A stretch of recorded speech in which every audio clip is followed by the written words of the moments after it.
நம்முடைய இரட்சகருமாகிய ஆண்டவராகிய இயேசு கிறிஸ்து நாமத்தில் மாலை குடிமில் இருக்கிற உங்களோடு அன்போடு கூட வாழ்த்தி வரவேற்கிறேன்.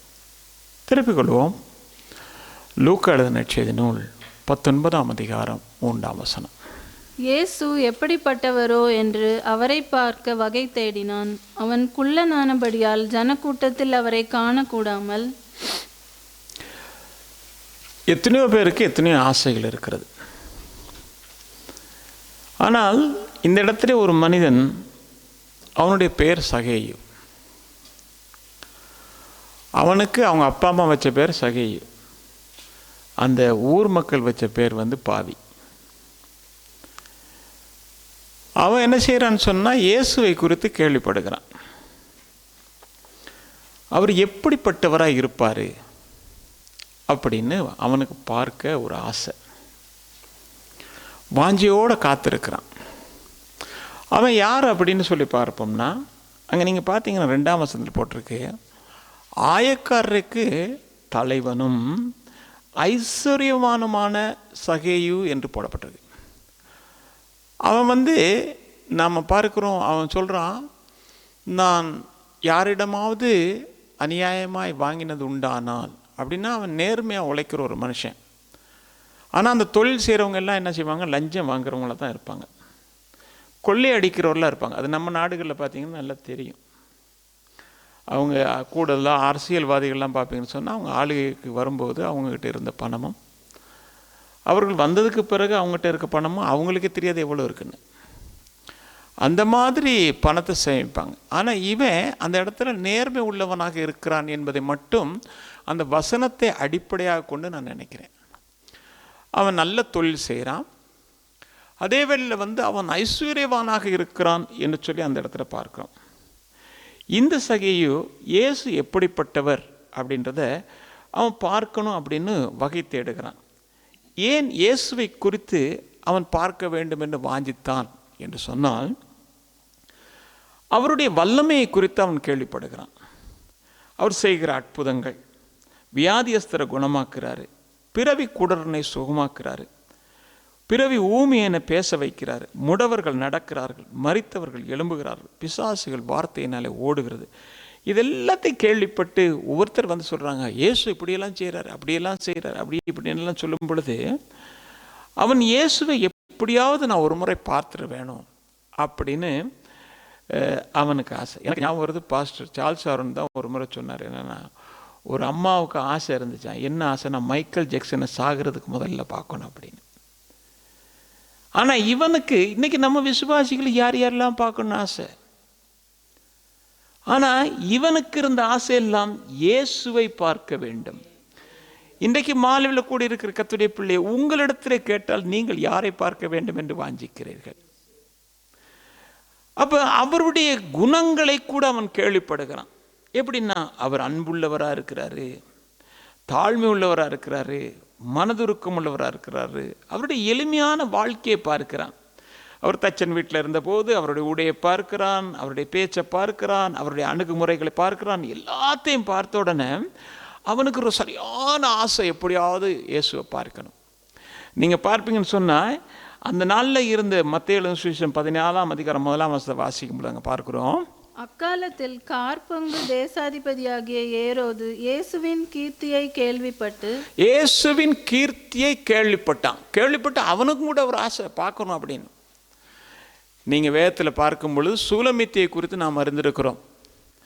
உன்னத பாட்டின் புத்தகத்தில் 5ஆம் அதிகாரத்தில் பார்க்கிறோம், சூலமித்தி நேசரை தேடுகிறாள். தேடி எருசலேமின் வீதிகளிலே போகிறாள். போகும்போது அவர் சந்திக்கிறார். யாரை சந்திக்கிறான்னா, எருசலேமின் குமார்த்திகளை சந்திக்கிறார். நீங்கள் வேதத்தில் பார்க்கும் பொழுது 5ஆம் அதிகாரம் 8-9 வசனங்கள் நாம் வாசிக்கும் பொழுது பார்க்கிறோம், எருசலேமின் குமார்த்திகளே, என் நேசரை கண்டீர்களானால் நான் நேசத்தால் சோகமடைந்திருக்கிறேன் என்று அவருக்கு சொல்லும்படி உங்களை ஆணையிடுகிறேன். ஸ்திரீகளுக்குள் ரூபவதியே, மற்ற நேசரை பார்க்கிலும் உன் நேசர் எதினால் விசேஷித்தவர்?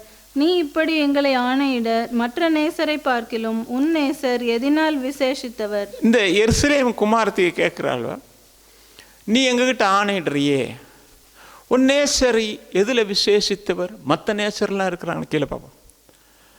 அப்படி இருக்கும்போது எனக்கு நேற்று இரவு, நான் இந்த கிழமை கொஞ்சம் டைட்டாக இருந்ததுனால எனக்கு செய்தி ஆரம்பத்திலே எனக்கு ப்ரிப்பேர் பண்ணுறதுக்கு எனக்கு ஒன்றுமே இல்லை, சரியாக கொஞ்சம் இதாக இருந்தது. அப்போ நேற்று இரவு நான் வலிமையாக வேதத்தை வாசிக்கிறது போல் மத்தேயு 13 அதிகாரத்தை வாசிட்டு 13 அதிகாரத்தில் இருக்க அந்த விதையை குறித்து பேசுவோம். எதை விதைச்சா எப்படி எப்படி அறுப்பாங்க இல்லையா? விதைக்கிறத பொறுத்து தானே அறுக்கிறது. வினையை விதைச்சா வினை, தினையை எப்படியெல்லாம் சொல்லுவாங்க இல்லையா? அப்போ இயேசு கிறிஸ்துடைய வார்த்தை விதைக்கப்படுகிறது.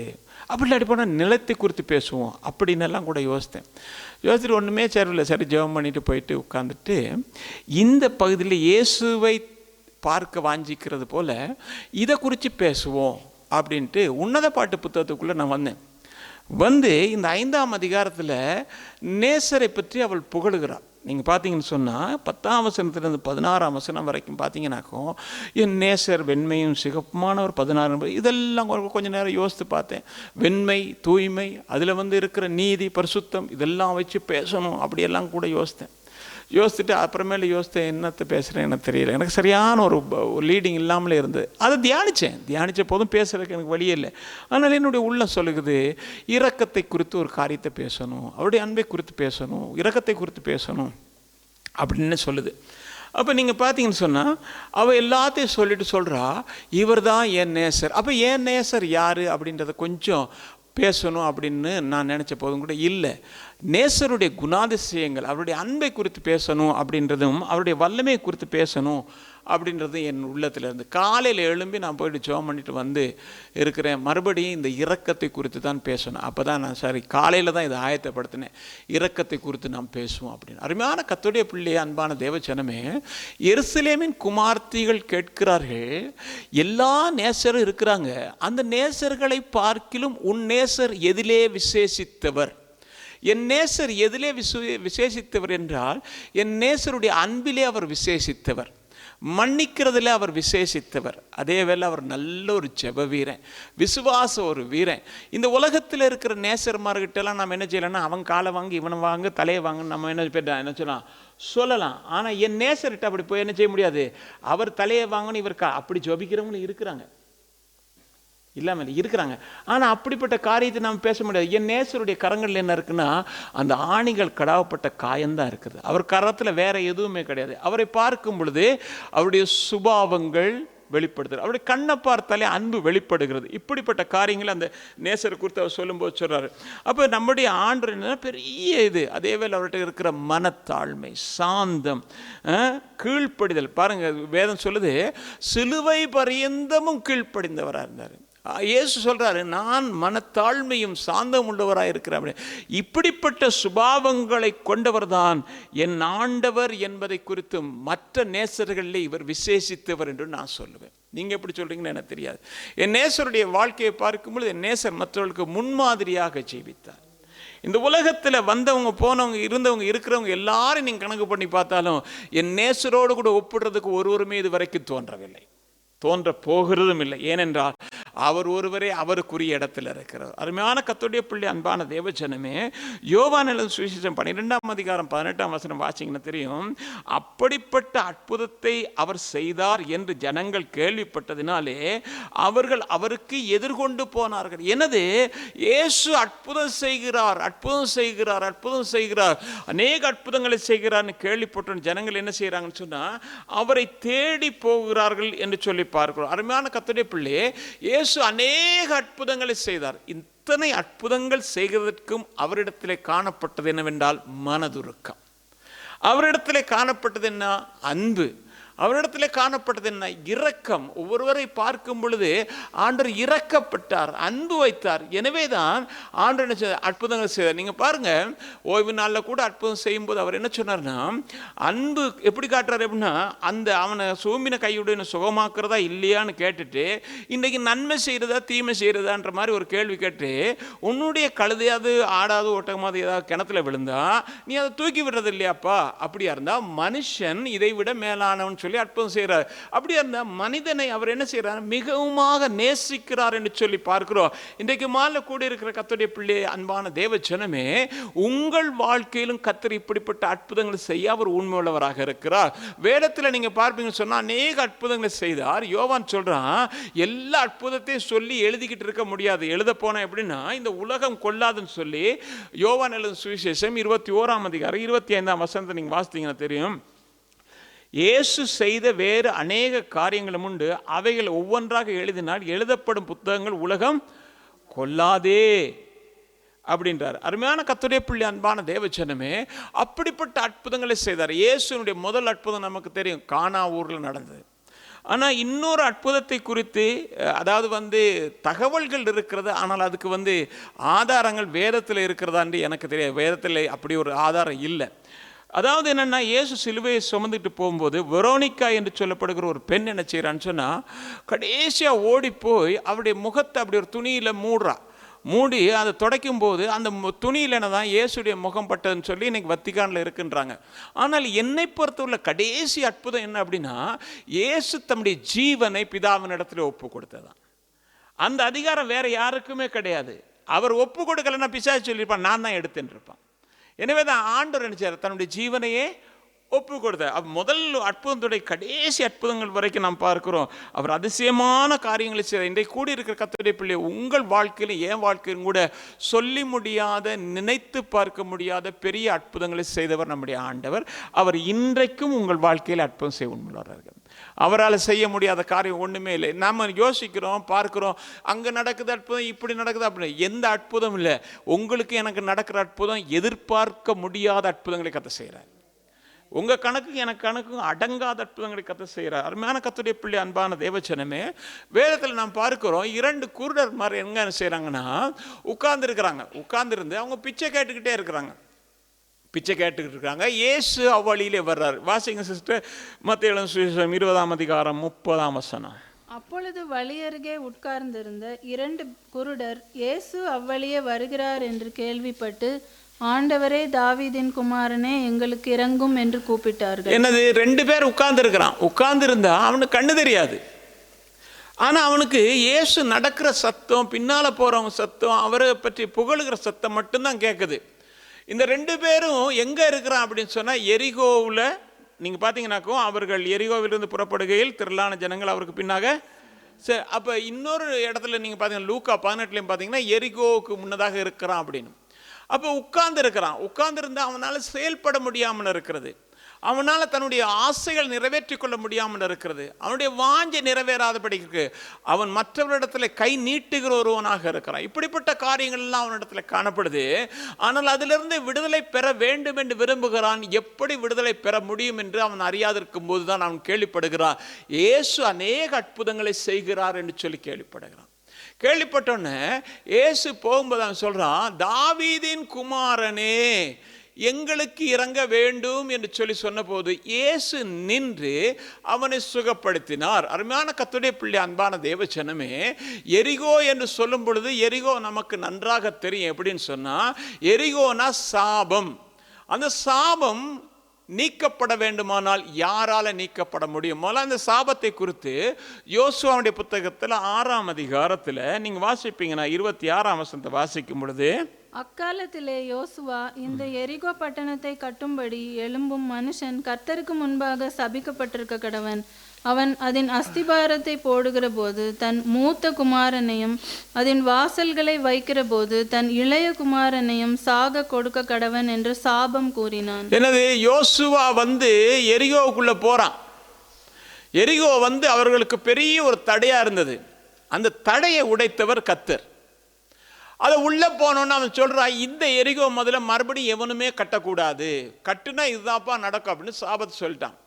ஆனால் அதை கேட்டிருந்த போதும் கூட ஒருவன் எதிர்த்து அதை கட்டுகிறான் என்று சொல்லி 1 ராஜாக்களுடைய புத்தகத்தில் 16ஆம் அதிகாரம் 34ஆம் வசனத்தை வாசிக்கும் நாம் பார்க்கிறோம்.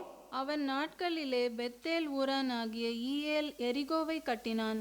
கர்த்தர் நூனின் குமாரனாகிய யோசுவாவை கொண்டு சொல்லியிருந்த வார்த்தையின்படியே அவன் அதன் அஸ்திபாரத்தை போடுகிற போது அபிராம் என்னும் தன் மூத்த குமாரனையும் அதன் வாசல்களை வைக்கிற போது செகூப் என்னும் தன் இளைய குமாரனையும் சாக கொடுத்தான். முதலாவது யோசுவா சாபம் கொடுத்தான்னு தான் நமக்கு தெரியுது. ஆனால் அந்த சாபத்தை யாரா? கர்த்தர் நூனின் குமாரனாகிய யோசுவாவை கொண்டு பேசின அந்த வார்த்தை. அப்போ என்னது? இதை கட்டக்கூடாது, ஏனென்றால் கர்த்தர் தகர்த்தது, அதை கட்டக்கூடாது. அப்போ இந்த ஜனங்கள் 2 பேர் என்ன செய்யணும்? சாபத்துக்கு முன்பதாக உட்கார்ந்து இருக்கிறான். வாழ்க்கையில் என்ன, நீங்கள் இன்னைக்கு கூட பாடுபடுங்க, எதிர்காலம் என்னதென்று தெரியாமல் இருந்தோம், காலத்தை படைத்தவர் தேடி வந்தார். அதுபோல இவர்களுக்கு எதிர்காலம் இல்லாமல் இருந்த போது அவரை தேடி கர்த்தர் வந்தார். அருமையான கர்த்தருடைய பிள்ளை, அன்பான தேவச்சனமே, அப்போ இந்த சாபம் என்ன செய்யறதுன்னு சொன்னால் அவங்களை என்ன நிலைக்குலைய வைத்திருந்தது. இன்றைக்கு மாலில் கூடியிருக்கிற ஒரு கர்த்தருடைய பிள்ளை சில நேரங்கள் என்ன சிலர் சொல்றது நான் கேள்விப்பட்டிருக்கேன். அப்படின்னா என்ன சாபமோ தெரியாது. என்ன கேள்விப்பட்டிருக்கீங்களா? அப்படி சொல்லுவாங்க, என்ன சாபமோ தெரியாது, இந்த நிலை எப்படித்தான் இதிலிருந்து விடுதலை பெற முடியுமோ அப்படியெல்லாம் பல காரியங்களை பேசுவாங்க. அது ரட்சிக்கப்பட்டவங்களும் பேசுகிறாங்க, ரட்சிக்கப்படாதவங்களும் பேசுகிறாங்க. ஆனால் சாபங்களை கர்த்தருடைய பிள்ளைகளுக்கு அனுமதிக்கிறது இல்லை. ஏனென்றால் சாபங்களை என் ஆண்டவராகிய இயேசு கிறிஸ்து தாமே சுமந்தார் என்று வேதம் சொல்லுகிறது.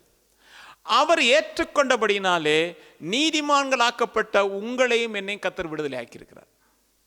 நீங்கள் வேதத்தில் வாசித்து பார்ப்பீங்கன்னா தெரியும். கலாத்தியருடைய புத்தகத்தில் 3ஆம் அதிகாரம் 13ஆம் வசனத்தை வாசிக்கும் பொழுது, மரத்திலே தூக்கப்பட்ட எவனும் சபிக்கப்பட்டவன் என்று எழுதியிருக்கிற பிரகாரம் கிறிஸ்து நமக்காக சாபமானார். கிறிஸ்து என்னுடைய சாபத்தை ஏற்றுக்கொண்டார், என்னுடைய தேசத்தின் சாபத்தை ஏற்றுக்கொண்டார், ஜனங்களுடைய சாபங்களை ஏற்றுக்கொண்டார். அவர் ஜனங்களுடைய சாபத்தை ஏற்றுக்கொண்டது நிமித்தமாக அவர் விடுதலை செய்தார். அருமையான கர்த்தருடைய பிள்ளை, அன்பான தேவஜனமே, ஏசாயா தீர்க்கதரிசன புத்தகத்தில் 53ஆம் அதிகாரம் 4ஆம் வசனத்தை வாசிக்கும் பொழுது அங்கே பார்த்தீங்கன்னா தெரியும், மெய்யாகவே அவர் நம்முடைய பாடுகளை ஏற்றுக்கொண்டு நம்முடைய துக்கங்களை சுமந்தார். அப்படியே இருந்தால் இனிமே நானையும் துக்கத்தோடு இருக்க வேண்டியதில்லை, சஞ்சலத்தோடு இருக்க வேண்டியதில்லை. ஏனென்றால் இயேசு கிறிஸ்து மரித்து போனார். இனிமே வாழ்க்கை இல்லை என்று சொன்னால் தான் சீசர்களை போல நாம் துக்க முகத்தோடு காணப்படணும். ஆனால் என் இயேசு சொன்னபடியே தாம் உயிர்த்தெழுந்தார். இன்றைக்கும் ஜீவிக்கிறவராக அவர் என்னோடு கூட நடந்து கொண்டிருக்கிறார்.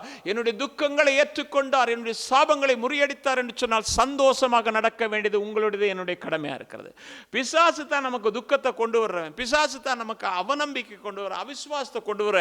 அதன் மூலமாக அவிசுவாசத்தை கொண்டு வந்தோன்னே, ஐயோ அவங்களுக்கு நடந்து போச்சு, இவங்களுக்கு நடந்து போச்சு, இது எப்படி நடக்குமோ அப்படி நடக்குமோ பல கேள்விகளை நமக்குள்ளே கேட்க வைத்து நம்ம என்ன செய்யறான்? துக்க முகத்தோடு வழி நடத்துகிறான். நாம் நடக்கிற பாதைகளில் துக்க முகத்தோடு கூட நடப்போமே. அன்றைக்கு சீசரை சந்தித்த அதே ஆண்டவர் இன்றைக்கு உங்களையும் என்னை சந்திக்கிறவரா இருக்கிறார். என்ன தெரியுமா சொல்றாரு? நீ ஏன் துக்க முகத்தோட இருக்கிற, நீ ஏன் சஞ்சலத்தோடு இருக்கிற, உனக்காக நான் அத்தனை சுமந்து கொண்டேன். அருமையான கர்த்தருடைய பிள்ளை, அன்பான தேவச்சனமே, அது உங்களுடைய வியாதியாக இருக்கலாம், கஷ்டங்களாக இருக்கலாம், ஒருவேளை புறக்கணிக்கப்பட்ட நிலையாக இருக்கலாம், எப்படிப்பட்ட துக்கங்களாக இருந்தாலும் இயேசு எல்லாவற்றையும் சுமந்து கொண்டார் என்று சொல்லி இன்றைக்கு நீங்கள் விசுவாசிப்பீர்களானா, தேவன் இன்றைக்கு அவர்களுக்கு செய்தது போல நமக்கு அற்புதம் செய்ய உண்மையுள்ளவராக இருக்கிறார். அன்றைக்கு அவருடைய கண்களை தொட்டு குணப்படுத்தின போது அவர்கள் இயேசுவை கண்டார்கள், இயேசுவை கண்டாங்க. ஆண்டவரே உமக்கு நன்றி என்று சொல்லியிருப்பாங்க. இன்றைக்கு மாலில் கூடி இருக்கிற கர்த்தருடைய பிள்ளையே, கண்களை கர்த்தர் திறக்கும் போது நாம் காண்கிறவைகள் அற்புதமாக இருக்கும். அந்த அற்புதங்களை பார்க்கும் பொழுது நாம் ஆண்டவருக்கு நன்றி செலுத்தணும். ஆண்டவரே, இன்றைக்கு உம்முடைய வார்த்தையினோட என் கண்களை திறந்துட ஆண்டு சுவாமி. விசுவாச கண்ணோட்டத்தோடு கூட நான் பார்க்கிறேன் ஆண்டு சுவாமி. விசுவாசம் என்ன? நம்பப்படுற உறுதியும் காணப்படாதவைகளின் நிச்சயமா இருக்குது. நாங்க பார்க்கல, நாங்க கேட்கல, ஆனால் நாங்க விசுவாசம். எனவே தான் தோமாவை காண்டு சொல்லும்போது சொன்னாரு, கண்டு விசுவாசிக்கிறவனை விட காணாமல் விசுவாசிக்கிறவன் பாக்கியவான். இன்னைக்கு நான் ஆண்டவர் ஆராதிக்கலாம், ஆண்டவர் கூட இருக்கலாம், எல்லாம் இருக்கலாம், என் கண்கள் மறைக்கப்பட்டதா இருக்குமே. ஆனால் பார்க்கிறவர்கள் எல்லாத்தையும் பார்த்துட்டு ஐயோ ஐயோ ஐயோன்னு சத்தம் போட்டுருப்பேன். ஏன்னா தீர்க்கதரிசி விட்டு வேலைக்காரன் தீர்க்கதரிசியோட தான் இருந்தான், தீர்க்கதரிசியோட தான் போவான், வருவான், எல்லாம் செய்வான். ஆனா சுற்றி இருக்கிறத காலையில பார்த்தோன்னா ஐயோ ஐயோன்னு கத்துனான். ஏன்னா கண்கள் மறைக்கப்பட்டது. இன்றைக்கு நம்முடைய விசுவாச கண்கள் திறக்கப்படத்தக்கதா ஆண்டு சொல்லுவோம். ஆண்டவரே, இவ்வளவு பிரச்சனை இருக்கு, அவ்வளவு பிரச்சனை இருக்கு, நான் நினைச்சுக்கிட்டு இருந்தேன், ஆனா இன்றைக்கு அந்த பிரச்சனை எதுவுமே எனக்கு இல்லை என்பதை நான் அறிந்திருக்கிறேன். ஏனென்றா நீர் இன்றைக்கும் ஜீவிக்கிறவரா, உயிரோடு இருக்கிறவரா, என்னோடு நடந்து கொண்டு இருக்கிறீர். அப்படின்னா நாம சொல்லக்கூடிய ஒரே ஒரு வார்த்தை, நீ எம்மாத்திரம். இந்த பிரச்சனையை நீ எம்மாத்திரம். கோலியாத்தை பார்த்தா தான் சொன்னா, நீ எம்மாத்திரம், என் ஆண்டவர் அதை விட பெரியவராக இருக்கிறார். எனவே அவருடைய நாமத்திலே வருகிறேன். இன்றைக்கு மாலை கூடி இருக்க கர்த்தருடைய பிள்ளை, உன்னுடைய வாழ்க்கையில் எத்தனையோ விதமான பிரச்சனைகள், போராட்டங்கள், நிந்தைகள், அவமானங்கள், வியாதிகள் என்று இருக்கலாம். ஆனால் நீ பார்த்து சொல்ல வேண்டியது என்ன தெரியுமா? நீ எம்மாத்திரம். ஏனென்றால் என் ஆண்டவர் அதை விட பெரியவராக இருக்கிறார். அவர் வல்லமை நிறைந்தவராக இருக்கிறார். அருமையான கர்த்தருடைய பிள்ளை, அன்பான தேவச்சனமே, நீங்கள் வேதத்தில் பார்க்கும் பொழுது பார்த்தீங்கன்னாக்கும், ஒருவேளை இன்றைக்கு உங்களுக்கு பிரச்சனை இல்லாமல் இருக்கலாம், உங்களை சார்ந்தவர்கள் இருப்பாங்க, எங்கேயோ இருக்கிறாங்க, உங்கள் சகோதரனோ சகோதரியோ அண்ணனோ தம்பியோ அல்லது போனால் இந்த நண்பர்களோ தகப்பனோ தாயோ யாரோ ஒரு பிரச்சனையில் இருக்கிறாங்க. அவங்களுக்காக நீங்கள் மனபாரத்தோடு இருக்கிறீங்களா? நான் இன்றைக்கி சொல்கிறேன், நீங்கள் கர்த்தரிடத்தில் வேண்டிக் கொண்டால் கர்த்தர் இன்றைக்கு மாலை அற்புதம் செய்வார். நீங்கள் வேதத்தில் பார்க்கும் பொழுது லூக்கா நற்செய்தி நூல் 7ஆம் அதிகாரம் 3ஆம் வசனத்தை வாசிக்கும் பொழுது, அவன் இயேசுவை குறித்து கேள்விப்பட்ட போது அவர் வந்து தன் வேலைக்காரனை குணமாக்க வேண்டும் என்று அவரை வேண்டிக் கொள்ளும்படி யூதருடைய மூப்பரை அவரிடத்தில் அனுப்புறான். என்ன தெரியுமா சொன்னா? 100க்கு அதிபதி. அவனை குறித்து அவன் சாட்சி கொடுக்குறான். பாருங்க எப்படி தெரியுமா? என்னுடைய வார்த்தைக்கு கீழ்ப்பட்டு செயல்படக்கூடியவங்க இவ்வளோ பேர் இருக்கிறாங்க. நானும் ஒரு காரியத்தை கீழ்ப்படிஞ்சிருக்கேன், ஆனால் எனக்கு கீழே 100 பேருக்கு அவன் அதிபதி. ஒருத்தனை வானா வருவான், போனா போவான், அப்படிப்பட்டது. ஆனால் நான் உம்மிடத்தில் வர்றதுக்கு தகுதியற்றவன். அவ்வளவு தூரம் என்ன செய்யறான்? தன்னை தாழ்த்துகிறான். எவ்வளவு தூரம் தன்னை தாழ்த்த முடியுமோ அவ்வளவு தூரம் தாழ்த்துறான். ஆனால் அவன் யாருக்காக ஜெபம் பண்றான்? பிள்ளைக்காக ஜெபம் பண்ணல, பொஞ்சாதிக்காக ஜெபம் பண்ணல, தகப்பனுக்காக, வேலைக்காரன். அவன் சுகமாகணும். அதுதான் நல்ல எண்ணங்க. நம்முடைய வாழ்க்கையில் இருக்க வேண்டிய நல்ல எண்ணம் தெரியுமா? யாராக இருந்தாலும் மற்றவர்கள் நல்லா இருக்கணும்னு நினைக்கிறேன். போன கிழமை நான் சொன்னேன், நல்லா இருக்கணும்னு நினைக்கணும். வேலைக்காரன் இவனை விட்டுட்டா வேற ஒரு வேலைக்காரனை போட்டுடலாம்னு நினைக்கல, இவன் சுகமாகணும். ஒரு எஜமானுக்கு இருக்கிற அந்த மேலான எண்ணத்தை நீங்கள் பாருங்க. இப்படிப்பட்ட எண்ணங்கள் கர்த்தருடைய பிள்ளைகளுக்கு தேவை. இன்னைக்கு உங்கள் நண்பர்களாக இருக்கலாம், பலவிதமான வியாதிகளோடு துன்பங்களோடு போராட்டங்களோடு கூட மன சஞ்சலத்தோடு கூட இருக்கலாம். நீங்கள் அவர்களுக்காக ஜெபிக்கிறவளா மாறும் பொழுது கர்த்தர் அற்புதம் செய்வார். என்ன செஞ்சான்? சொல்லி அனுப்புனான். சொல்லி அனுப்பும்போது அங்கே சொன்னதுக்கு பிறகு இயேசு அதை கேட்டுட்டு அவனை குறித்து ஆச்சரியப்பட்டு என்ன சொல்றாரு? 9ஆம் வசனம், இயேசு இவைகளை கேட்டு அவனை குறித்து ஆச்சரியப்பட்டு திரும்பி தமக்கு பின் செல்கிற திரளான ஜனங்களை நோக்கி, இஸ்ரவேலருக்குள்ளும் நான் இப்படிப்பட்ட விசுவாசத்தை காணவில்லை என்று உங்களுக்கு சொல்லுகிறேன் என்றார். ஏன்னா இஸ்ரவேலருக்குள்ள இப்படிப்பட்ட ஒரு விசுவாசம் நான் பார்க்கல. அவ்வளோ பெரிய விசுவாசம். அருமையான கர்த்தருடைய பிள்ளை, அன்பான தேவச்சனமே, அங்கே அனுப்பப்பட்டவர்கள் வீட்டுக்கு வந்தபோது எப்படி இருந்ததா? வியாதியை கிடந்த வேலைக்காரன் சுகமா இருக்கிறான். அவங்க வர்றாங்க, இங்கே வந்து என்னது எப்போ? இந்த டைம். அருமையான கர்த்தருடைய பிள்ளை, அன்பான தேவச்சனமே, அது வேதத்தில் எழுதப்பட்டிருக்கிறது கதை அல்ல, நடந்த ஒரு சம்பவம். இன்றைக்கு நீங்கள் உண்மையா அந்த 100க்கு அதிபதி போல உங்களை தாழ்த்தி நீங்கள் ஜெபம் பண்ணா கர்த்தருடைய கண்கள் இன்றைக்கும் திறந்தவைகளாக இருக்கு. என் ஜனங்கள் தங்களை தாழ்த்தி தன் முழு இருதயத்தோடு கூட என்னை தேடினால் சேமத்தை கொடுப்பேன். அவ்வளோதானே வேதத்தில் போட்டிருக்கு. 2 அதிகாரத்தில் 14ஆம் வசனம் நினைக்கிறேன். அப்படியா இருந்தா இன்றைக்கு ஆண்டவரே, நான் என் தகப்பனுக்காக, தாய்க்காக, சகோதரிக்காக, சகோதரனுக்காக, நண்பனுக்காக நான் உம்மிடத்தில் வர்றேன். ஆண்டவரே, நீர் அற்புதம் செய்யும் என்றால் தேவன் வார்த்தை அனுப்பி அற்புதம் செய்யும் பண்ணுவார். வேதம் அப்படி தான் சொல்லுது, என் வார்த்தை அனுப்பி அவர்களை குணமாக்குவேன். அப்படியே அந்த நிச்சயமாக கர்த்தர் என்ன செய்வார்? அந்த அற்புதத்தை செய்வார். அதே வேளை நீங்கள் பார்த்தீங்கன்னா இந்த உலகத்தில் எத்தனையோ ஞானங்கள் இருக்கிறது, என்னென்னமோ எல்லாம் இருக்குது. ஆனால் ஒன்றை ஞானத்தினாலே என்ன செய்ய முடியாது? விடுவிக்கவே முடியாது. அது என்னென்னா, அசுத்த ஆவியில் நிறைந்திருக்கிற ஒரு மனிதனை எந்த ஞானத்தினாலும் விடுதலை செய்ய முடியாது, இயேசுனுடைய வார்த்தை அல்லாமல், அவருடைய நாமம் அல்லாமல். நீங்கள் வேதத்தில் வாசித்து பார்க்கும் பொழுது பார்த்தீங்கன்னாக்கும், வாசிங்க மார்க்கு சுவிசேஷம் 7ஆம் அதிகாரம் 25, 26. அசுத்த ஆவி பிடித்திருந்த ஒரு சிறு பெண்ணின் தாயாகிய ஒரு ஸ்திரீ அவரை குறித்து கேள்விப்பட்டு வந்து அவர் பாதத்தில் விழுந்தாள். அந்த ஸ்திரீ சீரோபெனிக்கியா தேசத்தாளாகிய கிரேக்க ஸ்திரீயாய் இருந்தாள். அவள் தன் மகளை பிடித்திருந்த பிசாசை துரத்திவிட வேண்டும் என்று அவரை வேண்டிக் கொண்டாள். இங்கே நீங்கள் பார்த்தீங்கன்னாக்கும் அசுத்த ஆவி பிடிச்ச ஒரு சிறுமி. அந்த அசுத்தாவி பலவிதமான வேலைகளை செய்யலாம். ஒரு தகப்பன் கூட சொல்கிறான், எப்போ பார்த்தாலும் இவனை தீயில தள்ளி இவனை என்ன செய்யுது? கொல்ல பார்க்குது அப்படின்னு. இந்த தாய் என்ன செய்யறான்னா, இயேசு கிறிஸ்துட்ட வர்றா. இவ யாருன்னா கிரேக்க பெண். அவ வந்து இயேசு கிறிஸ்துட்ட சொல்றா, ஒரு விடுதலை வேணும் ஆண்டவரே, என் பிள்ளைக்கு ஒரு விடுதலை வேணும் ஆண்டவரே. இயேசு சொல்றாரு, பிள்ளைகளின் அப்பத்தை நாய்க்குட்டிகளுக்கு கொடுக்கிறது இல்லை, அவர் சொல்றா, மேஜையிலிருந்து விழுகிற துணிக்கையில நாங்கள் சாப்பிட்டேன் என்னப்பா, அது தாங்கப்பா அப்படின்னு. இயேசு கிறிஸ்து அந்த விசுவாசத்தையும் அந்த தாழ்மையும் பார்க்கிறார். இன்றைக்கு மாலை கூடியிருக்கிற கர்த்தருடைய பிள்ளையே, கிரேக்கர்களை குறித்து வேதம் இவ்விதமாக சொல்லுகிறது. 1 கொரிந்தியர் புத்தகத்தில் 1 அதிகாரம் 22 வசனத்தை நீங்க வாசித்தீங்கன்னா, கிரேக்கர்கள் ஞானத்தை தேடுகிறவர்களா இருக்கிறாங்க. இன்றைக்கு உலகத்தின் ஞானமானது அநேக காரியங்களை செய்ய முடியும். சரீரத்தில் இருக்கிற மாற்றங்களை கொடுக்கிறதுக்கு பலவிதமான காரியங்களை செய்ய முடியும். வியாதிகளுக்கு அநேக மருந்துகள் வந்திருக்கிறது. ஆனால் நான் ஒன்று சொல்வேன், ரட்சிக்கப்பட்ட கர்த்தருடைய பிள்ளையே, ஒரு காரியத்தை நினைவிலே வைத்துக் கொள்ளுங்கள். உங்களுக்கும் எனக்கும் வியாதி என்று ஒன்று வந்து மருந்து எடுப்போமேனால் அந்த மருந்து தான் எனக்கு சுகம் தந்தது என்று நான் ஒருபோதும் நினைக்கிறது இல்லை. என்னுடைய ஆண்டவர் மட்டும்தான் தருவார். மருந்து குடிச்சு செத்து போனவன் எத்தனை பேர் இருக்கிறான்? ஆனா இன்றைக்கு தேவன் கொடுத்த சுகம்தான் நிற்க வைக்கிறது. அப்படியா இருந்தா ஞானமானது என்னது? உலகத்தின் காரியங்களை எடுத்து காட்டுறதுக்கு ஏதுவானதாக இருக்கிறது. அவருடைய கண்டுபிடிப்புகள் அப்படியெல்லாம் இருக்கிறது. ஆனால் இந்த ஞானம் எங்கே அப்படின்னா, ஆண்டவர் சொல்றார் எப்படின்னா, 1 கொரிந்தியர் 1 அதிகாரம் 20 வசனத்தை, இவ்வுலகத்தின் ஞானத்தை தேவன் பைத்தியமாக்குகிறார். எப்படி பைத்தியமாக்குகிறார் என்று சொன்னால், அசுத்தாவி பிடிச்சிருக்கிற ஒரு மனுஷங்கிட்ட கொண்டு போய் இந்த மாத்திரையை குடிச்சு அந்த மாத்திரையை குடிச்சு சரி வரும் அப்படின்னா ஒரு நாளும் சரி வராது. அவனுக்கு இயேசுவின் நாமத்தில் போனா மட்டும்தான் அது போகும். இந்த உலகத்தில் இருக்கிற பெரிய நாமம் என்னன்னு சொன்னா இயேசுவின் நாமம். அந்த இயேசுவின் நாமத்தை தான் கர்த்தர் உங்களுக்கும் எனக்கு தந்திருக்கிறார். உங்களோடு கூட என்னோடு கூட இருக்கிறார். அந்த நாமம் உடைய நமக்கு என்ன செய்யறார்? அந்த வல்லமைகளையும் கொடுக்கிறார். அருமையான கர்த்தருடைய பிள்ளை, அன்பான தேவச்சனமே, அந்த தாய் சொல்றா, ஆண்டவரே என் பிள்ளைக்கு ஒரு சுகம் வேணும் ஆண்டவரேன்னு சொல்றா.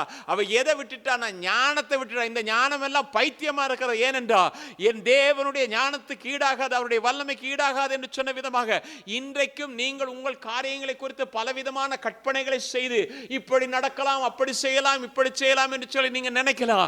அது பிசாசு கொண்டு வருகிற ஒரு தந்திரமாக நான் சொல்லுகிறேன். ஆனால் இயேசுவை மட்டும் விசுவாசிப்பீர்களா எல்லாம் தவிடுபடியாகும், என் வாழ்க்கையில் வெற்றி வரும் என்று சொல்லி நீங்க நினைப்பீங்கன்னா கர்த்தர் அதை கொடுக்க இருக்கிறார். அருமையான கர்த்தருடைய பிள்ளை, அன்பான தேவச்சனமே, இவ்வுலகத்தின் ஞானத்தை தேவன் பைத்தியமாக்குறார். அவகிட்ட காணப்பட்டது ஒன்று விசுவாசம். ஆண்டவர் மேல நல்ல விசுவாசம் வச்சிருந்தா வேற எங்க போனாலும் சரி வராது. உலகத்தில் இருக்கிற மற்ற நேசர்கிட்ட போனா எதுவும் சரி வராது. எந்த நேசர்கிட்ட வந்தா தெரியுமா சரி வரும்? இயேசுன்ற நேசர்கிட்ட வந்தா மட்டும்தான் சரி வரும். இந்த உலகத்தில் அவர் ஒருவரே வல்லமை நிறைந்தவராக இருக்கிறார். அவர் ஒருவரே கனத்துக்குரியவராக இருக்கிறார். அவர் ஒருவரே துதிக்குரியவராக, அவர் ஒருவரே புகழ்ச்சிக்குரியவராக இருக்கிறார். அருமையான கர்த்தருடைய பிள்ளை, அன்பான தேவச்சனமே, அந்த நிழல்ல உட்காரணும், வாஞ்சிக்கணும் கர்த்தருடைய பிள்ளைங்க. சுலமத்தியா தான் சொன்னா, இவ்வளவெல்லாம் சொல்லிட்டு நேசரை கண்டா சொல்லுங்க. எதுக்கு தெரியுமா? கிச்சிலி மரத்தின் நிழல்ல நான் உட்காரணும். காட்டு மரங்களுக்குள்ளே கிச்சிலி மரம் எப்படி இருக்கிறதோ நேசர், என் நேசர் அப்படி அவருடைய நிழலின் மேல வாஞ்சியா இருக்கிறேன். அருமையான கர்த்தருடைய பிள்ளை, அன்பான தேவச்சனமே, இன்றைக்கு அந்த வல்லமுள்ள நேசருடைய நிழல்ல தான் வாஞ்சியோட கூட இருங்க, விசுவாசத்தோட கூட இருங்க. அங்க வந்துட்டீங்கன்னு சொன்னா அற்புதம் நிச்சயம் தான். அருமையான கர்த்தருடைய பிள்ளை, அப்ப என்னது? தாழ்மை அவகிட்ட இருந்தது. ஆண்டவரே, மேஜையில் விழுந்து விழுகிற துணிக்கே தாங்கப்பா, நாய் தான் சாப்பிடுது, நான் அதுல ஒரு துணிக்கே சாப்பிடுறது எனக்கு தாங்க ஆண்டவரே. அவ்வளவு தூரம் தன்னை தாழ்த்துகிறாள். வேதம் என்ன தெரியுமா சொல்லுகிறது? யாக்கோபுடைய புத்தகத்தில் 4 அதிகாரம் 10 வசனம், கர்த்தருக்கு முன்பாக தாழ்மைப்படுங்கள், அப்பொழுது அவர் உங்களை உயர்த்துவார். யாருக்கு முன்னதாக தாழ்மைப்படணும்? கர்த்தருக்கு முன்பதாக தாழ்மை. மனுஷருக்கு முன்பதாக தாழ்மைப்படலாம் இருக்குதானே? கர்த்தருக்கு முன்பதாக அப்படியே போயிருக்கணும் தாழ்மைப்பட்டு. கர்த்தருக்கு முன்பதாக தாழ்மைப்படுறதுன்னா என்னது? நாம் சிந்திக்க வேண்டிய ஒரு கேள்வி இல்லையா? கர்த்தருக்கு பயப்படுறதோ கர்த்தருக்கு தாழ்மைப்படுறதோ எது அப்படின்னா, நீங்கள் வேதத்தில் வாசித்து பார்த்தீங்கன்னா தெரியும். யாத்திராமத்தின் புத்தகத்தில் 5 அதிகாரம் 2 வசனத்தை, அதற்கு பார்வோ நான் இஸ்ரவேலை போகவிட கர்த்தரின் வார்த்தையை கேட்கிறதுக்கு அவர் யார்? நான் அவரை அறியேன். கர்த்தருடைய வார்த்தைக்கு நான் செவி கொடுக்க மாட்டேன், கர்த்தருடைய வார்த்தைக்கு நான் கீழ்ப்படிய மாட்டேன். அங்க தாழ்மை இல்லைங்க. அந்த ஓங்கி நிற்கிறது எது? என்னுடைய வார்த்தை. அப்படிதானே? நான் ஆனா ஒரு கர்த்தருடைய பிள்ளை யாருக்கு தெரியுமா கீழ்ப்படியணும்? கர்த்தருடைய வார்த்தைக்கு கீழ்ப்படிவானே, ஆனால் அவன் தன்னை தாழ்த்துகிறவனாயிருக்கிறான், அவன் தன்னை தாழ்மைப்படுத்துகிறவனாயிருக்கிறான். இன்றைக்கு கொஞ்சம் யோசித்து பாருங்க. நாம் ஜெபிக்கலாம், வேதங்களை வாசிக்கலாம், எல்லாம் செய்யலாம். ஆனால் கர்த்தருடைய வார்த்தை நம்மோடு கூட தெளிவாக சில நேரங்களில் பேசும்போது கூட நம்முடைய இருதயத்தை கடினப்படுத்துகிறோம். ஆனால் நாம் இன்னும் நம்மை தாழ்மைப்படுத்த ஒப்பு கொடுக்கவில்லை என்று நான் ஒரு சின்ன காரியத்தை நான் உங்கள் முன்னிலே வைக்க விரும்புகிறேன்.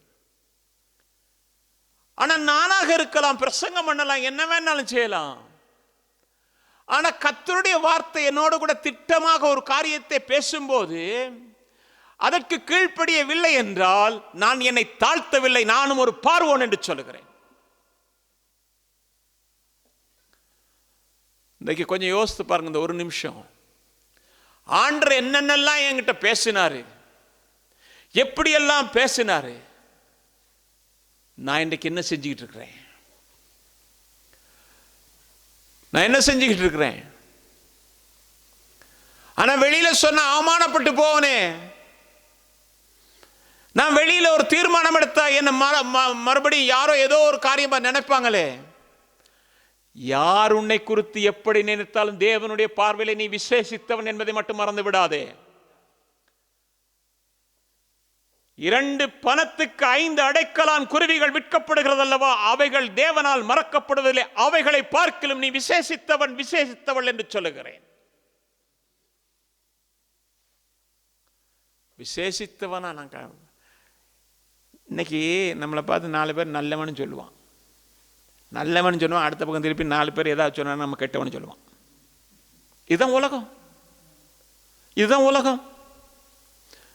ரட்சிக்கப்பட்டோம், பரிசுத்தாவி பெற்றோம், இல்லை இல்லை, இதுதான் உலகம். ஆனா அவர் நல்லவர் சொல்லலாம், கெட்டவர் சொல்லலாம், நம்ம எப்பயும் நல்லவராக பார்க்கிறோம். நம்ம ஆண்டவர் ஒருத்தர் தான். என்னை நல்லவனாக பார்க்கிறவர் கர்த்தர் ஒருவர் தான். உங்களை நல்லவனாக பார்க்கிறவர் கர்த்தர் ஒருவர் தான். உலகம் எப்படி வேணாலும் பேசலாம். உலகத்தினுடைய வாய் பெருசு தான், எப்பயும் அது பேசிக்கிட்டே தான் இருக்கும். ஆனால் தேவன் பேசுகிறது அன்பின் வார்த்தைகள் தான். அவர் மகனே மகளே, நான் உன்னை நேசிக்கிறேன், உனக்காக நான் ஜீவனை கொடுத்தேன். அருமையான கர்த்தருடைய பிள்ளை, அன்பான தேவச்சனமே, அப்போ கர்த்தருக்கு முன்பதாக நம்ம தாழ்த்தணுமா இருந்தா, தாழ்த்தோம் ஆனால் கர்த்தர் நம்மோடு கூட பேசுவார், நம்மோடு கூட இடைப்படுவார். எதிர்காலம் என்னன்னு கேட்க தேவையில்லை, எதிர்காலத்தை குறித்து கர்த்தர் பேசுவார். நீங்கள் வேதத்தில் பார்ப்பீங்கன்னா தெரியும். 1 சாமுவேல் புத்தகத்தில் 3ஆம் அதிகாரம் 10ஆம் வசனம். அப்பொழுது கர்த்தர் வந்து நின்று முன்போல சாமுவேலே சாமுவேலே என்று கூப்பிட்டார். அதற்கு சாமுவேல், சொல்லும் அடியேன் கேட்கிறேன் என்றான். என்னது? நமக்கு சாமுவேலை குறித்து தெரியும். அண்ணால் குழந்தை இல்லை அப்படின்னும் அவமானத்தின் மத்தியிலே தேவனுடைய சமூகத்துக்கு வந்தாள் என்று சொல்லி பார்க்கிறோம். வருஷந்தோறும் அவள் வரும் பொழுது கண்ணீரோடு வருவாள். எல்லாரும் சந்தோஷமாக குதூகலித்து கொண்டு வருகிற நேரத்தில் அவள் மட்டும் கண்ணீரோடு இருப்பாள். ஏனென்றால் வீட்டுக்குள்ளேருந்து வருகிற வார்த்தைகள் அவளால் தாங்க முடியாது. சக்களத்து எவ்வளவு தூரம் அவளை கொடுமைப்படுத்த வார்த்தையை சொல்லலுமோ சொல்ல. ஆனால் இன்னொரு பக்கம் அவளுக்கு அன்பான வார்த்தைகள் கிடைத்தாலும் அது மேலோங்கி நின்றதாகத்தான் நாம் பார்க்கிறோம். புருஷன் சொல்கிறான், எல்கானா, நான் உனக்கு உன்னோட பிள்ளைகளை விட நான் மேலே தானே, நீ என்னதான் சொன்னாலும் அவள் சொல்கிற வார்த்தை கேட்டியா? ஆனால் எங்கே போய் சொல்ல முடியும்? தேவாலயத்துக்கு போகிறாள். தேவாலயத்தில் போயிட்டு தன் இருதயத்தை ஊற்றிவிட்டாள் என்று சொல்லி பார்க்கிறோம். அப்ப அங்கிருந்த தீர்க்கதரிசி ஏலி என்ன சொல்லுகிறான் அப்படின்னா, நீ ஒரு குடிகாரி அப்படின்னு. சில வேளைகளில் நம்முடைய வேதனையான சூழ்நிலைகளில் மற்றவர்கள் நம்மை பார்த்து அவமானமாக பேசுகிற வார்த்தைகளும் இப்படிப்பட்டதாக தான் இருக்கும். நாம் வேதனையோடு கூட இருப்போம், துக்கத்தோடு கூட இருப்போம். ஆனால் மற்றவர்கள் புரியாமல் எது எதெல்லாம் பேசுவாங்க. ஆனால் இன்றைக்கு சொல்லுகிறேன் மறுபடியுமாக, நீங்கள் எதையுமே பெரிதுபடுத்தாதீங்க. ஏனால் உங்களை காண்கிற ஒரு தேவன் உண்டு. உங்களை காண்கிற ஒரு தேவன் உண்டு. அதனால தான் ஆகார் சொன்னார், என்னை காண்கிறவர், நானும் அவரை பார்க்கணும் ஆண்டவரே. அந்த வாஞ்சியோட இருங்க. என்ன வேணாலும் சொல்லிட்டு போட்டோம், எவ்வளோ நெருக்கங்கள் வரட்டும், எவ்வளோ போராட்டம் வரட்டும், அவள் வீட்டுக்குள்ளே இருக்க முடியாதுன்ற ஒரு போராட்டம். ஆனால் அந்த நேரத்தில் கர்த்தர் அவளை பார்த்தாரு. இன்றைக்கு உலகத்தில் யாருமே உன்னை பார்க்காம இருக்க முடியும். ஆனால் உன்னை உண்டாக்கின கர்த்தர், உனக்கு ஜீவனை கொடுத்தவர் உன்னை காண்கிறவராக இருக்கிறார். சூருக்கு போகிற வழியிலே தூதன் நின்று, ஆகாரே ஆகாரே உனக்கு என்ன நடந்ததுன்னு கேட்டான் இல்லையா? இன்றைக்கு மாலை கூடியிருக்கிற கர்த்தருடைய பிள்ளைய, உன்னிடத்திலும் கர்த்தர் கேட்கிறது என்னவென்று சொன்னா, அங்கலாய்ப்போட இருக்கிறதா உங்ககிட்டையும் கர்த்தர் கேட்கிறேன்னா, உனக்கு என்ன நடந்தது? ஏன் நீ கவலைப்பட்டுக்கிட்டு இருக்கிற? ஏன் துக்கத்தோடு இருக்கிற? இல்லை நான் பார்க்க மாட்டேன், என் பிள்ளை சாகிறத பார்க்க மாட்டேன், எனக்கு அது நடந்ததை பார்க்க மாட்டேன், எனக்கு இது நடந்ததை பார்க்க மாட்டேன். எதை நீ பார்க்காத, ஏனென்றால் உனக்கு முன்பதாக இருக்கிறவர் ஆண்டவராக இருக்கிறார். அவர் சகலத்தையும் செய்ய வல்லமுள்ளவராக இருக்கிறார். அருமையான கர்த்தருடைய பிள்ளை, அன்பான தேவச்சனமே, அப்போ அவ்வளவு தூரம் வேதனைப்பட்ட போது கடைசியில் என்ன அப்படின்னு அவர் சொன்னா, நான் குடிச்சிட்டு வரல, நான் மன கிளேசத்தோடு தான் இங்கே வந்திருக்கிறேன் அப்படின்னு தீர்க்கதரிசனம். போ, சமாதானமாக போ, சந்தோஷமா போ, கர்த்தர் அற்புதம் செய்தார். இன்றைக்கு கூடியிருக்கிற கர்த்தருடைய பிள்ளை, உனக்கு நான் சொல்லுகிற வார்த்தை தான், சந்தோஷமா போ, சமாதானத்தோடு போ. கொஞ்ச நேரம் நம்ம ஜெபிப்போம். சமாதானத்தோடு போ, உன் இருதயத்தை கர்த்தர் சமூகத்தில் ஊற்றிட்டு போ. ஏனென்றால் கண்ணீரை துருத்தியிலே சேர்த்து வைத்து பதில் கொடுக்கிற ஒரே ஒரு ஆண்டவர் நம்முடைய ஆண்டவர் தான். இந்த உடனே உனக்கு தந்துட்டேன், நீ கேட்ட கொடுத்துட்டேன், எதுக்கு உடனே தேவை அதை கொடுப்பார், இல்லாமல் இல்லை. எது உடனேயோ அதை கொடுப்பாரு. ஆனால் எதை எப்போ கொடுக்க வேண்டும் என்பது அவர் அறிந்திருக்கிறார். நிச்சயமாக கொடுப்பார், வெட்கப்படுத்த மாட்டார். காத்திருக்கிறது என்ன செய்யணும்னா, இருதயத்தை விரும்பினது வரும்போது ஜீவ விருட்சம் போல இருக்கும். விரும்பினது வருமா? நீங்கள் நினைக்கிற நடக்குமா? கேட்குறது கிடைக்குமா? கொடுக்காட்டி என்ன செய்யறது? நீங்கள் சகோதரி சொன்ன சாட்சியை கேட்டீங்க. கர்த்தரிடத்தில் கேட்டால் கர்த்தர் வெட்கப்படுத்துறாரு. சில காரியம் டக்குன்னு நடக்கும், சில காரியம் உடனே நடக்காது. ஆனால் கர்த்தர் நடத்த வேண்டிய நேரத்தில் மட்டும் நடத்துகிறோம். அதை மட்டும் நான் தெரிஞ்சிருக்கிறேன். எதை எதன் காலத்திலே எப்படி செய்ய வேண்டுமோ அதை அவர் மட்டும்தான் அறிந்திருக்கிறார். வேற யாரும் தெரியாது. நம்மளை உண்டாக்கின கர்த்தருக்கு நமக்கு என்ன தேவை என்பது அவர் அறிந்திருக்கிறார். சரியான நேரத்தில் அதை கொடுக்க. அப்போ என்ன நடக்குது? குழந்தை கொடுத்தாச்சு. குழந்தை கொடுத்த உடனே கொண்டு வந்து எங்கே விட்டா? ஆலயத்தில் விட்டு வருஷம் உடுப்பு மட்டும் கொண்டு வந்து கொடுப்பா. இந்தா புது சட்டை தெரிச்சிட்டேன், அப்படி தானே கொடுத்துட்டு அவன் என்ன செய்வா? இப்போ அந்த குழந்தை அங்கே இருக்கும்போது கொஞ்சம் யோசித்து பாருங்கள், அது உள்ளத்தில் எவ்வளோ வேதனையாக இருக்கும். அப்பா அன்பு இல்லை, அம்மா அன்பு யோசிக்குமா? யோசிக்காத. இப்போ அப்படி இருக்கும்போது தேவாலயத்தின் பணிவிடைகளை அவன் எவ்வளவுதான் செய்தாலும் உள்ளத்தில் ஒரு பாரமும் இருக்குது. இந்த நாளில் கர்த்தர் என்ன செய்கிறாருன்னா, சாமுவேலை கூப்பிட்றார். நீங்கள் வேதத்தில் வாசித்து பார்ப்பீங்க தெரியும், 3ஆம் அதிகாரம் 10ஆம் வசனத்தை வாசிங்க. அப்பொழுது கர்த்தர் வந்து நின்று முன்போல சாமுவேலே சாமுவேலே என்று கூப்பிட்டார். அதற்கு சாமுவேல், சொல்லும் அடியேன் கேட்கிறேன் என்றான். என்னது? போயிட்டு ஆண்டவர் என்ன செய்யற? நிற்கிறாரு. சாமுவேல்கிட்ட நின்றுட்டு சாமுவேலே சாமுவேலே என்று கூப்பிடும் பொழுது அவன் சொல்றான், சொல்லும் அடியேன் கேட்கிறேன் என்று சொல்லி தன்னை தாழ்மைப்படுத்துகிறான். கர்த்தர் என்ன செஞ்சார்னா, தொடர்ந்து அங்கே நடக்க போகிற ஒவ்வொரு காரியத்தையும் சாமுவேலுக்கு என்ன தெளிவுபடுத்தி காட்டினார். சாமுவேல் இவ்வளவு தூரம் தன்னை தாழ்த்துகிறதற்கு, கர்த்தருக்கு முன்பதாக தாழ்த்துறதற்கு அவனிடத்திலே காணப்பட்ட விசேஷித்த தன்மை என்ன என்று சொல்லி நான் பார்க்கிறேன் என்றால், அவன் உண்மையிலே மனத்தாழ்மை உள்ள மனுஷனாக இருந்தான். மனுஷருக்கு முன்பதாக மனத்தாழ்மை உள்ளவனாக இருந்தான்.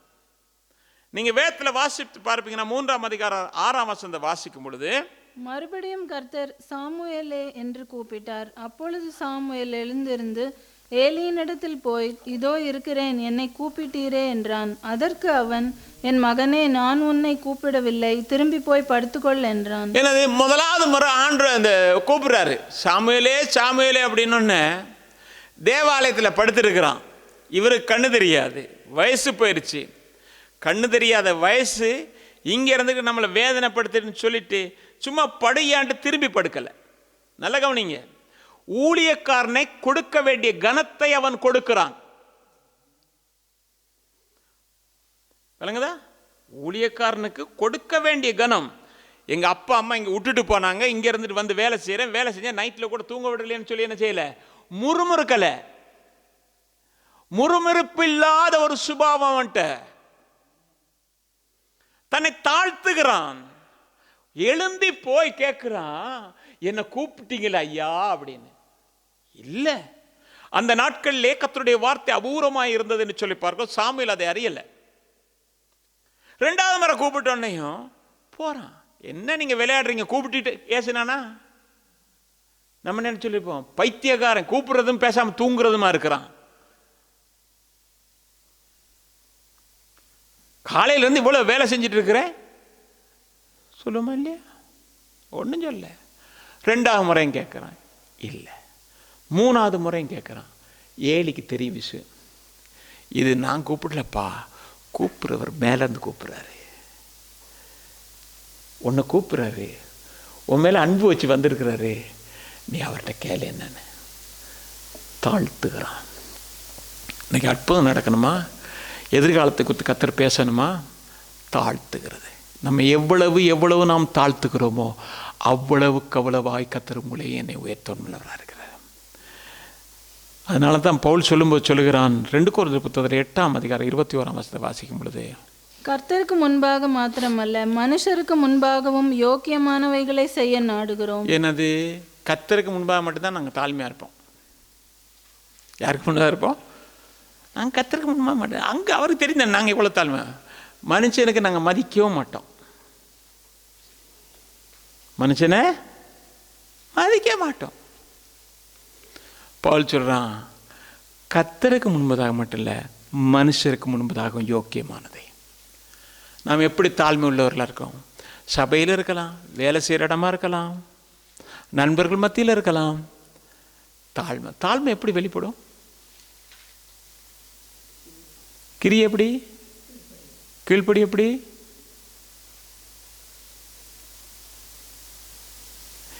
இணங்குதல் தானே, விட்டு கொடுக்கிறது தானே, உடன்படுறது தானே.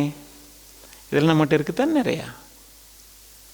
கடன் கொடுக்கலாம் போல் இருக்கிறது, அவ்வளவு இருக்கிறது.